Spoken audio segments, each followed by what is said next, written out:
Selamat malam. Wah, malam Bu. Sehat? Mungkin Sehat, Bang. ya alhamdulillah sehat. Mungkin Ibu malam ini ada yang mau ditanya. Saya ada pertanyaan tadi Bu. Masalah kurang kain tadi. Ya, ada pertanyaan, Bang. Kemarin tuh sama Bang diskusi. Iya. Bu, benar nggak kalau di gereja itu boleh jingkrak-jingkrak joget-joget Bu? Nggak benar, Bang. Nggak benar. Ada itu kalau Nggak benar. kayak misalnya tuh perayaan, ada itu yang menari gitu. Menari. Menari boleh, Menari boleh. tapi pakaian diatur nggak? Pakaian diatur. Boleh nggak yang pakaiannya terbuka Ya. buat menari-nari? Ada kok di postingan saya itu pakai seragam baju adat terus menari gitu, Bang. Makasih Bang Rapah ya. Kalau yang kayak gini Bu, yang tadi, ini apa ini? Ah tuh, menari kan? Nggak benar itu, Bang. Nggak benar. Ini yang gak benar ajarannya, orangnya, pakaiannya, atau jemaatnya ini? Semuanya nggak benar. Benar, dengan pakaiannya semua nggak benar ya. Iya jemaatnya juga nggak benar, suka kali mereka. Artinya gini Bu, nggak ada kah aturan cara peribadatan di dalam rumah ibadah di Kristen itu? Sopan kali ini pakaian. Ada kok, Bang. Cuman itu Ah, Pak Pendeta misalnya Pak Pendeta sudah memberikan arahan untuk berpakaian sopan. Tergantung dari pribadi masing-masing aja. Kalau yang penting udah dikasih Wah. tahu. Kalau nggak Bu. gereja kalau nggak sopan kan kemarin kan saya diskusi sama Ibu. Yang kayak gitu suka pendeta paling depan diletakin lah. Macam mana pula? Yang kayak gitu Bu ya, itu pendeta suka paling depan diletakin pendeta. nggak gitu, Bang. Masa pendeta mau begitu? Enggak lah, Bang. Mungkin ada Ibu tanya Pak Dehe Waruwu namanya. Ada di TikTok ini, Dehe Waruwu. Kalaunya hanya kelihatan kata Pak Dehe, oh itu paling depan diletakin. Itu terjadi di gereja. Kita tidak menafikan kata Pak Dehe. Betul itu adanya. Dia langsung sendiri pengalaman. ya kalau yang kayak Kemana ibunya nih? Ngadat Bu, ngadat. Anak ibu udah datang Bu. belum ada berangkat ke Pantai Timur, Bang, sama di kampung istrinya di Pantai Timur. Pantai Timur tuh di mana? Parigi. Sulawesi Tengah, Oh Bang. iya. Sulawesi. Ini yang di YouTube ini kalau aku dalam gereja itu pun aku asik tengok pahanya katanya. Kurang asem kali di komen di YouTube juga. Jujur kali dia. Aduh. Nah, jadi gini. Apa tuh? Kalau misalnya pandangan ke sana atau pikiran ke sana ya otomatis nanti negatif. Tapi kalau tidak dengan hati kita itu bersih, tidak mengarah ke sana kan sama aja. Kita pakaian sopan, tapi kalau pikiran kita negatif kan. Bukan masalah ininya Bu, mau masalah khusyuk atau tidak, negatif atau tidak. Yang kita permasalahkan itu apakah boleh yang dinamanya di tempat ibadah yang kayak gitu loh. Berhamburan paha ayam masalahnya. Nggak boleh, Bang. Saya nggak setuju juga kalau misalnya ada yang gitu nggak setuju. Kalau sama Nggak setuju. kita di sini di Palu sini nggak ada yang kayak gitu, Bang. Itu kalau misalnya ada yang bajunya pendek, roknya pendek itu di depan, tapi itu ada tempat papele gitu, pagar kayak gitu. Nah kan di depan kan diletakin. Betul gak? Ibunya sendiri yang aku di depan diletakin Bu. Pembatas ada seperti apa ya, seperti papan ditaruh di depan kan, Jadi biar duduk di mana pun tidak kelihatan dari atas, dari depan. Ah, aduh. Iya, saya pikir itu buat memancing orang suka ke gereja gitu. Gini loh Bang, boleh Gimana? saya tanya? Gini, Bu. Gimana mau fokus ibadah kalau kayak gitu? Ya dari hati, Pikirannya Bang. Kalau kita pikirannya fokus, bukan ke Tuhan, kita harus tapi ke paha pikirannya.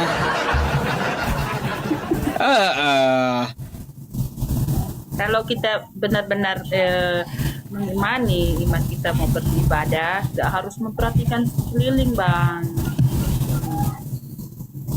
Hati kita Ya yang gimana Bu kalau suasananya kayak gitu, maksud saya. Kalau kita kan di dalam masjid nggak boleh berpakaian begini, nggak boleh seperti ini seperti itu di masjid, nggak boleh, ada aturannya gitu. Di rumah ibadah Itu makanya ketat Islam Islam tuh. punya aturan sampai ditutup semua. Akhirnya kita nggak kenal siapa tuh orangnya karena sampai itu nggak bagus juga kan. Lah, Nggak- kalau dia nggak ke ketahuan orangnya Bu, siapa. kalau dia ke masjid ditutup kayak gitu, dia ibadah fokus, yang laki-laki fokus, dia fokus gitu langsung kepada Tuhan gitu untuk ibadah. Lah coba kalau yang kayak tadi, joget-joget pahanya ada kelihatan, nggak fokus gitu. Ayo mau yang mana kira-kira? Kan pasti kita lebih baik memilih tertutup kan pakaiannya untuk beribadah agar kita fokus kepada Tuhan. Nggak mikirin nanti yang kayak tadi joget-joget pahanya ditampilin mulus. Bukannya fokus kepada Tuhan, mikirin paha jadinya. Macam mana? Ya kan gitu. Gini Bang, tadi kan sudah aku bilang yang mereka seperti itu nggak benar. Entahkah mereka itu menurut mereka benar, ya mereka aja yang ngerasain. Kan kalau menurut saya itu nggak pernah gitu, jarang seperti itu. Maksudnya kalau misalnya di rumah, mungkin bisa di rumah seperti itu, kan nggak ada yang lihat. Tapi kalau keluar itu nggak pernah itu sampai segitunya pendek apa. Ya kalau di rumah saya pun suka Bu kalau di rumah. Iya, apa? Siapa yang mau protes kalau di rumah saya, di kamar saya? Kan gitu. Kalau di kamar saya, ini kalau di rumah ibadah, teman-teman, aduh. Iya kan kalau terserah istri saya mau joget kayak gitu, mau kayak gimana pun dia kan, saya pun suka gitu kalau istri saya kayak gitu. Saya nggak munafik juga gitu Bu. Ya, tapi kalaunya sampai keluar, waduh, kayak gimana? Itu tempat lain ya Bang ya. Kalau tempat kita nggak. Yakin nih Bu, nggak ada pertanyaan terhadap Islam. Sebelum anaknya datang, masa ibu nggak ada pertanyaan nanti buat anak kayak gimana? Ini ke tema Kristen bodoh menurut Alkitab gimana Bang? Masa saya dibilang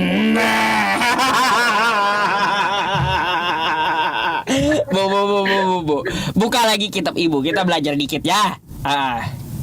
Bang, saya lagi nggak pegang Alkitab ini. Saya lagi di ruang tamu. Ini tadi baru pulang tamu-tamu saya. Kitab di belakang. Ambillah dulu sebentar Bu, biar saya bisa kasih referensi. Nanti kalau cuma saya yang bukain, nanti dibilang kayak bapak tadi, oh editan tuh katanya. Bapak tadi saya tampilin, oh editan. Saya lihat, saya tampilin isi kitabnya, nggak benar itu kitab katanya. Kata saya. Aduh. Sampai kitabnya sendiri Bu dibilang nggak benar, heran saya jadinya kayak gitu. Ya itu realita ya teman-teman semuanya. Realitanya berhamburan paha, pendeta suka, kan gitu.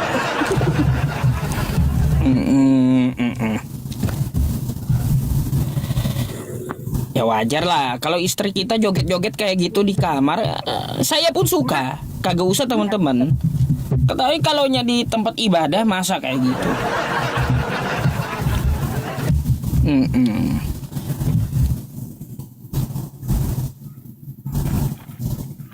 Biar dulu ya, ibunya mau belajar masalahnya, ibu Nova ini.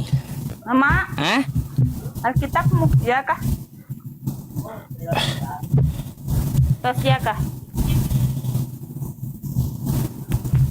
Tas mengaka warna apa tasnya?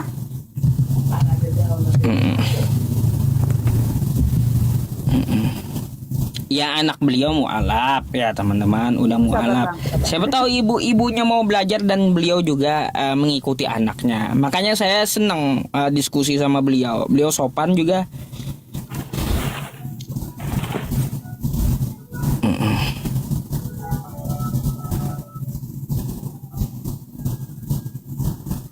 Nggak apa-apa. Makanya saya suruh ibunya buka dulu kitabnya. Nanti kalau saya sebutin ayat, oh nggak benar itu kitab katanya. Kayak bapak tadi itu. Kayak gimana? Aduh, Bu, buka Yeremia 4 nomor 22. Oh, ini.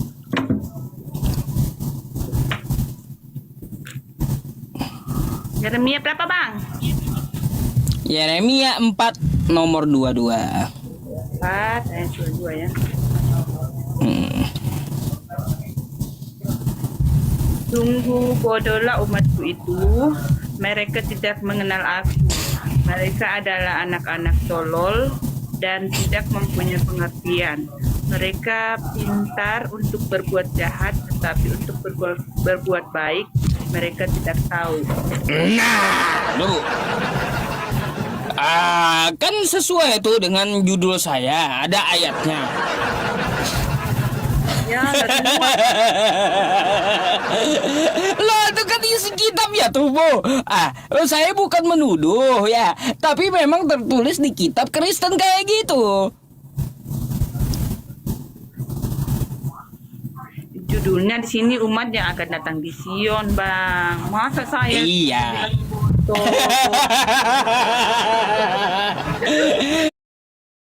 Ayo udah, kalau ini ibu beralasan ini untuk umat yang datang ke Sion. Baik, Anda buka 1 Korintus 4 nomor 10. Banyak kali Bang hafalin kita. Oh iya, udah saya bilang Bu, saya nih pendeta. Saya nih pendeta Yusuf PI. Bang. Pendekar tauhid maksudnya ya. Korintus berapa, Bang? 1 Korintus 4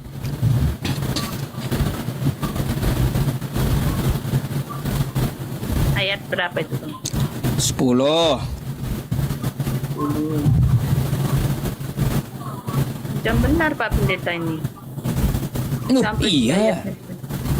Kami bodoh oleh karena Kristus, tetapi kami Kan Kristen tuh bodoh karena Kristus tuh. Tapi dia juga bijak karena Kristus, kan gitu. kan gitu maksudnya, Bang. Kayak gimana? Ini dikatakan judulnya adalah rendahkanlah dirimu. Gitu, Bang. Ini Bu, ya, nih saya tampilkan sama penonton ya. Nih, apa kata kitab Ibu? Ya, kami bodoh oleh karena Kristus, kan gitu. Ini sesuai kan? Tetapi kamu arif dalam Kristus. Kami lemah tetapi kamu kuat. Kamu mulia tetapi kami hina. Udah botol hina pula katanya Bu. Macam mana? Satu ayat itu, Bang, ya gimana mau menjelaskannya? Ini kan Ya kayak gimana? Tertulisnya Kristen bodoh oleh karena Kristus katanya tuh.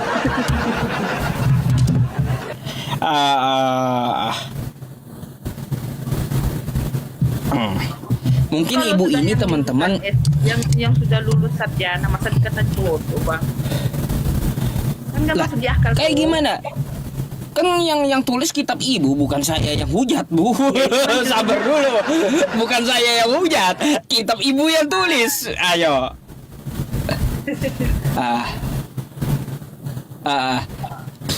Masa tuh Bu. bola Bu. mau dikatain bodoh juga. Kan tak mungkin lah, Bang. Selain perjanjian baru, perjanjian lama kan juga dipakai ya. Hujan teman-teman, makanya kresek-kresek. Saya ini kasihan aja teman-teman, udah dibikinin studio tetap aja tembus gitu.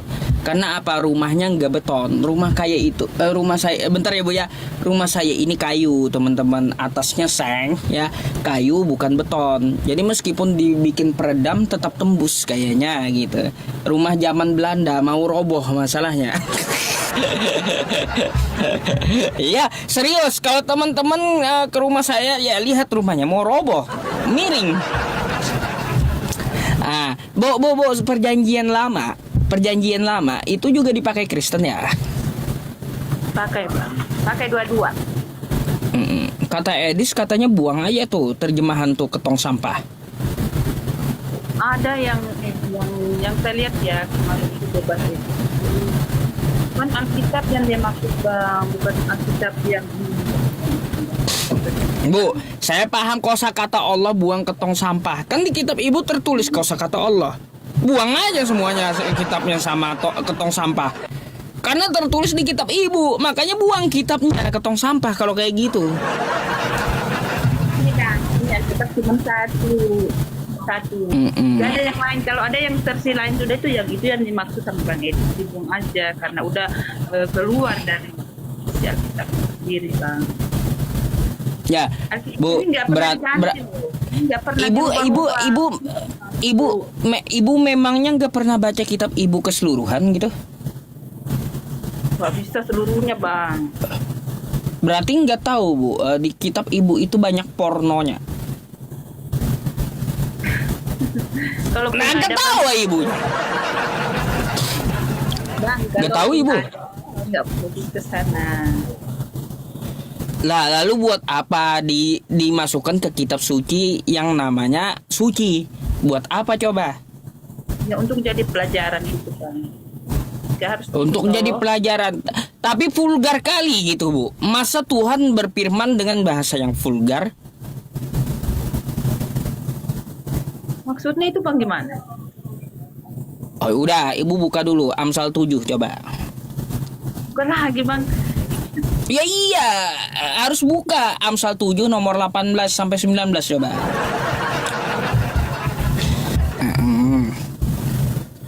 Bang.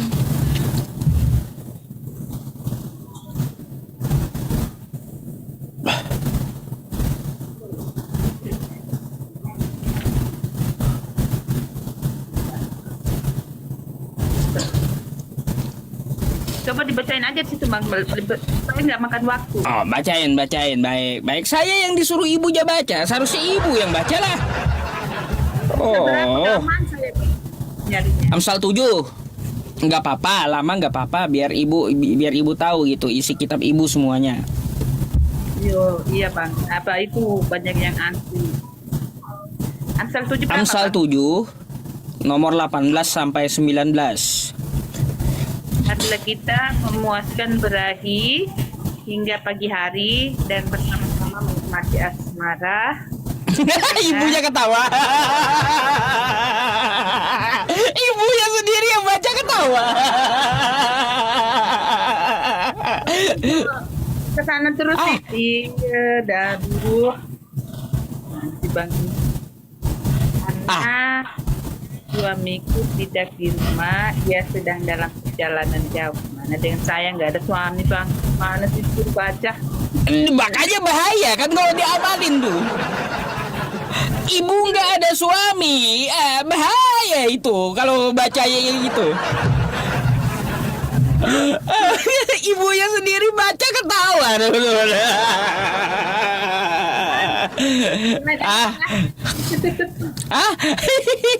Banyak lagi Bu, bukan cuma itu, puluhan ayatnya.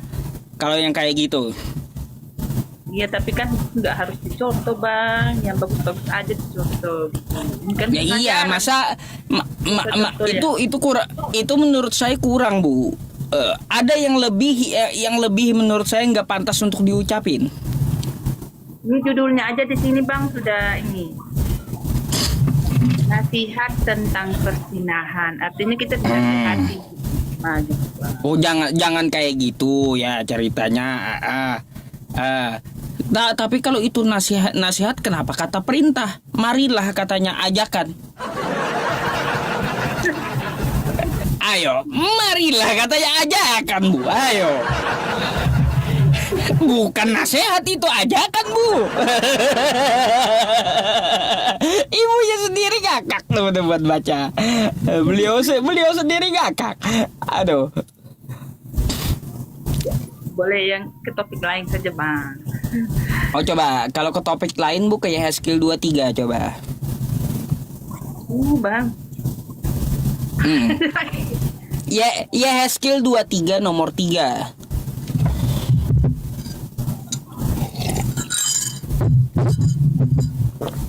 Udah ketemu?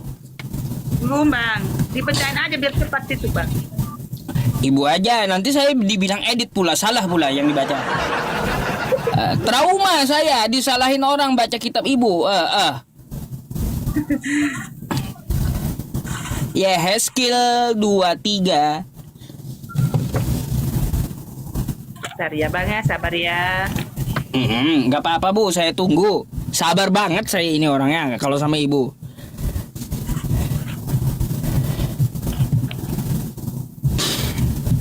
Ya, skill 23. Nomor 3 dah langsung.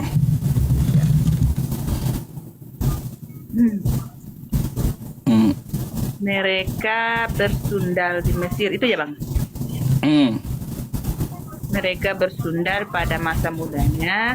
Di sana susunya dijama-jama dan dada keperawanannya dipegang-pegang gimana? Bang ini Bu, bentar aja.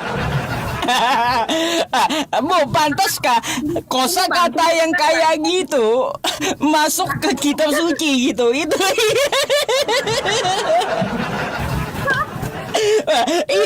Bu.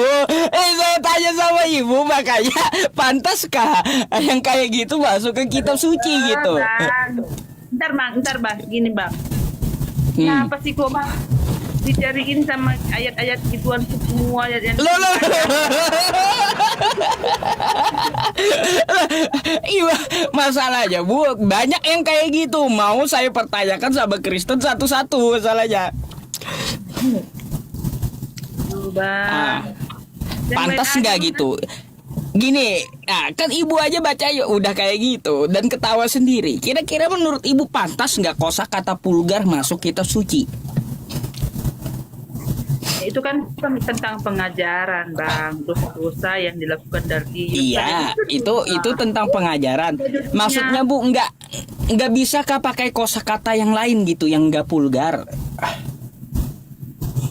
Ya kita nggak bisa jawab yang banyak Bang, karena kan bukan kita yang ini Alkitab. Kita kita bisa baca dengan dari kecil, kita nggak tahu asal usulnya dari mana gitu.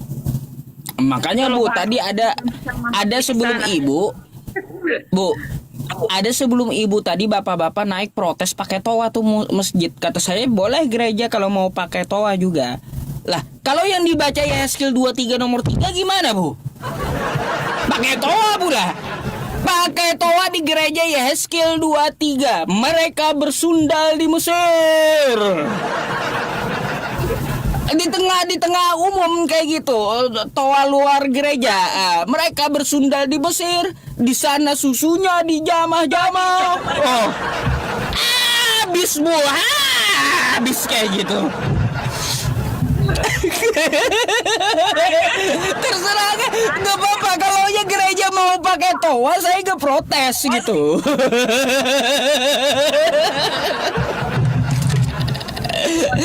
Aduh. Toa Bang. Hah? Iya. Aduh, astagfirullahaladzim ibu ya. Kalau saya Bu di Islam tuh juga nggak boleh kebanyakan ketawa. Tapi mau kayak gimana lagi? Ibu aja sendiri memilih kitab ketawa ngakak gitu, apalagi saya gitu loh. Aduh. Kita ada suami, Abang suruh baca yang gituan kan.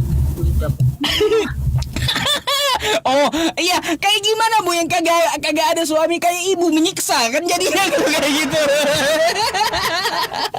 Kalau yang ada istri yang nggak apa-apa lah prakteknya dia sama istri bisa lah. Kalau ibu nggak ada suami, yang suami nggak ada istri kayak gimana prakteknya?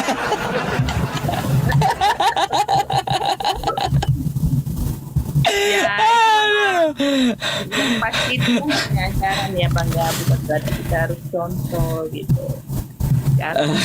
Ya, Ya itulah bu ya, yang saya pikir kayak gini bu. Itu yang dibacain. Nggak, saya nggak akan bacain itu lagi. Yang saya tekankan sama ibu, nggak mungkin lah yang namanya kitab suci sepulgar itu, gitu loh bu. Maksud saya, yang namanya kitab suci itu setidaknya memakai kosakata yang bagus kan. Untuk apa? Untuk menerjemahkan kitabnya. Nggak mungkin Tuhan itu berbahasa dengan bahasa vulgar bu. Di Al-Quran nggak ada bahasa vulgar kayak gitu, nggak ada. Padahal ada bu membahas tentang masalah mohon maaf gitu ya, membahas kemaluan tuh ada di Al-Quran, tapi diganti dengan kosakata yang baik, dengan kosakata kehormatan. Kayak gitu. Farjaha, itu diganti dengan kehormatan perempuan, kan bahasanya nggak vulgar jadinya. Ini apa coba, kayak Yeskel tadi, dada keperawanannya dipegang-pegang, haya vulgar kali gitu bu. Iya. Kalau kita di sini nggak pernah dibacakan yang itu, kita baca sendiri di rumah gitu bang. Kalau misalnya kita ke gereja itu nggak ada tuh bacain yang kayak gitu. Pendeta juga Ya tahu bu, yang kalau mana yang harus kalau dibacain ke jemaat itu kabur, jemaat gak mau datang lagi nanti bu. Iya gitu ya. nanti kaget semua jemaatnya dikasih. Ya iya. Tapi di situ juga problemanya bu, masalahnya akhirnya orang-orang Kristen nggak tahu isi keseluruhan kitabnya. Bukan cuma ibu yang terkejut dan ketawa gitu.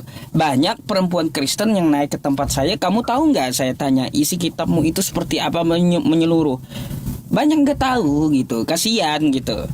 Setelah saya tunjukkan, saya baca, loh kok gini kitabnya katanya.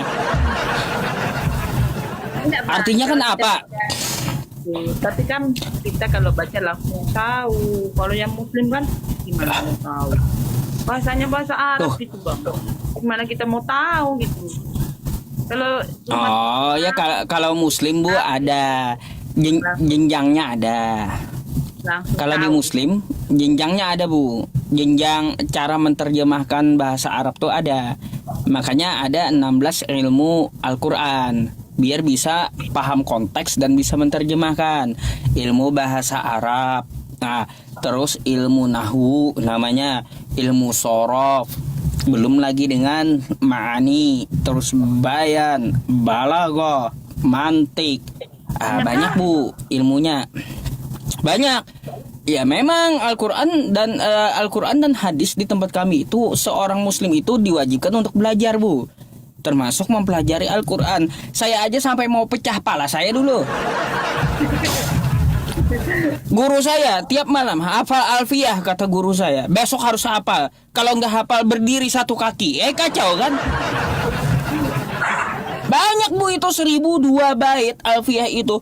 Qala Muhammadun huwa ibnu Maliki Ahmadu Rabbillah khaira Maliki musalliyan 'ala nabiyil Mustafa wa alihil mustakmilina syarafa wa asta'inullaha fi alfiyya maqasidun nahwi biha mahwiyah tuqaribul akhasa bilafzin mujaji wa tabsutul badla bi'adin munjaji wa taqtadiri dan bi ghairi sukhti fa'iqatan alfiyata bani mu'ti wa huwa bisabkin haizun tabdilan mustaujibun sana iyal jamila wallahu yaqdi bihi bati wa firahli walahu fi darajatil akhirah kalamuna lafzun mufidun kastakim wasmun wa fi'lun summa harfunil kalim. Ada penjelasannya bu tiap bait tuh lah. pula bang, banyak pula. Di mana itu anak Iya, saya mau memang. apa sebanyak itu? Banyak, ya memang tergantung Bu, tergantung dari kapasitasnya juga. Tapi insya Allah kalau kita belajar dimudahkan gitu, karena Allah berfirman kayak gini dalam Quran ya, 4 kali Bu, 4 kali dalam Quran saya itu Bu, walaqad yassarnal Qur'ana lidzikri fahal mim muddakir. Kata Allah, telah aku mudahkan Al-Quran untukmu, barang siapa yang mau mempelajarinya. Adakah kamu mau mengambil pelajaran dari Quran? Itu dimudahkan Bu kalau kita punya niat gitu. Menghafal mudah, hafal. Memahami maknanya mudah gitu. Anak saya itu kayak Kenapa? gimana ya? Banyak kali kalau anak saya mau hafal itu, saya mungkin nggak akan sampai gitu ya. Anak saya Memang Bu itu belajarnya kayak- dari anak-anak. Dari anak-anak kalau belajarnya Al-Quran itu gitu. Dari anak-anak. Saya aja Bu dulu ya Bu ya, guru saya masih hidup beliau ya, masih hidup di Banjar tuh. Kalau saya lupa satu huruf hijaiyah, mata beliau melotot. Dulu saya belajar kayak gitu. Masih hidup tuh orangnya. Beliau kalau ingat itu bakal ketawa aja beliau. Gitu. Melotot guru saya matanya. Udah habis dah saya kalau lupa satu huruf aja gitu. Bayangkan. Ya anak saya itu ini bang, dia kerja keras ya, pun jadi jarang Ya kalau dia kerja keras, setidaknya gini Bu, sisihkan satu hari itu seorang muslim itu 1 jam buat belajar gitu. Apa kayak dipelajari literasi, baca sirah, kayak baca Quran dengan murojaah, dengan memahami apa maksudnya dari tafsirnya gitu. Jadi kami itu wajib belajar tiap hari itu. gitu juga bang. Saya maunya gitu bang. Ketika anak saya sudah mengimani agama yang sudah dia pilih, maunya saya itu dia memang betul-betul harus belajar bagaimana cara ini ya, seperti yang Pak Ustadz lakukan bersama yang lain.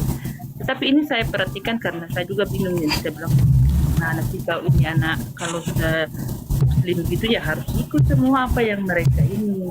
Kadang-kadang saya gitu bilang, nggak ada yang kubedain agama. Iya Bu, tergantung orangnya juga sih. Kalau kerja kan dia susah gitu untuk belajar. Setidaknya dia 1 jam 1 hari kan dengar majelis taklim, setidaknya ke majelis ilmu gitu. Untuk apa? Menambah pengetahuan Islamnya. Banyak tuh ilmu agama dibahas di majelis taklim. Jangan nanti ke majelis taklim yang belum punya, yang jomblo mau cari pacar, beda udah nggak nangkep nanti. Yang janda mau cari suami katanya di majelis taklim, bahaya. Gak kayak gitu. Beda. Jadi memang diniatkan Bu. Beda, kalau udah beda niat susah nangkap. Tapi kalau memang niat kita belajar mudah gitu. Ya bang. Oke, Bu, sedikit lagi nih sebelum ibu mau turun. Selama anaknya muslim, menurut ibu penilaian ibu terhadap dia, apakah ada yang bagus gitu setelah dia berubah agamanya atau seperti apa gitu? Menurut penilaian ibu terhadap anak? Ya menurut saya sih bang, dulu kan anak saya belum masuk muslim itu, dia masih suka ini main game, dikit game. Ya. Kemudian dia masih suka ini bergaul sama teman-temannya, kadang minum sekali-sekali baru pulang ke rumah. Terus setelah menikah, anak saya itu udah lepas yang namanya minuman. Dia benar-benar mencintai istrinya dengan tulus. Nah, meninggalkan segalanya. Game kadang-kadang kalau di rumah dengan istri ya sekali-sekali dia bukan main game, tapi untuk soal alkohol sudah lepas 100%, dia udah lepas. Oh iya, saya mau tanya Bu, alkohol itu enggak ada larangannya gitu di Kristen? Ini dilarang Ada juga di Alkitab itu dilarang. Cuma ya kita mau ngapain ya Bang ya? Mau seperti apapun kita memberikan nasihat kepada orang-orang yang berbuat atau minum alkohol itu, nggak akan ada yang ini yang bisa melarang mereka kalau hati mereka itu nggak mau itu Bang berubah. Jadi nggak ada alasan kalau untuk orang-orang yang tidak mau melepaskan alkohol itu nggak ada alasan untuk kita memberikan apa penjelasan apa. Itu dari hati kita. Kalau niat kita ada untuk bersih ya sudah selesai. Jadi memang nggak ada seperti dalam Islam tuh pengharaman alkohol, nggak ada gitu. Tertulis di Bible contohnya atau di Alkitabnya. Ada dilarang minuman keras itu, ada larangan. Saya lupa di ayat berapa tapi ada di dalam Alkitab sendiri mengatakan alkohol itu nggak boleh diminum gitu sama surga. Kalau seperti itu kenapa darah Yesus diganti alkohol, Bu? Itu pula bertentangan masalahnya. Inilah darah Tuhan. Kok diganti susu ke alkohol gantiannya? Bertentangan pula berarti. Itu boleh Bang. Oke Bu, ya silakan kalau ada pertanyaan Ibu nanti silakan kembali untuk naik ya Bu ya. Saya tidak pernah melarang Ibu untuk naik dan saya senang Ibu naik gitu. Siapa tahu Ibu mau bertanya tentang Islam dan mengikuti anaknya gitu ya. Ya seperti itu. Saya buat teman-temanku terima kasih yang sudah nonton. Sehat selalu semuanya. Sehat selalu Bu ya, semoga Allah memberi Anda hidayah seperti anak Anda ya Bu ya. Oke Bu. Oke, terima kasih Bu. Selamat malam.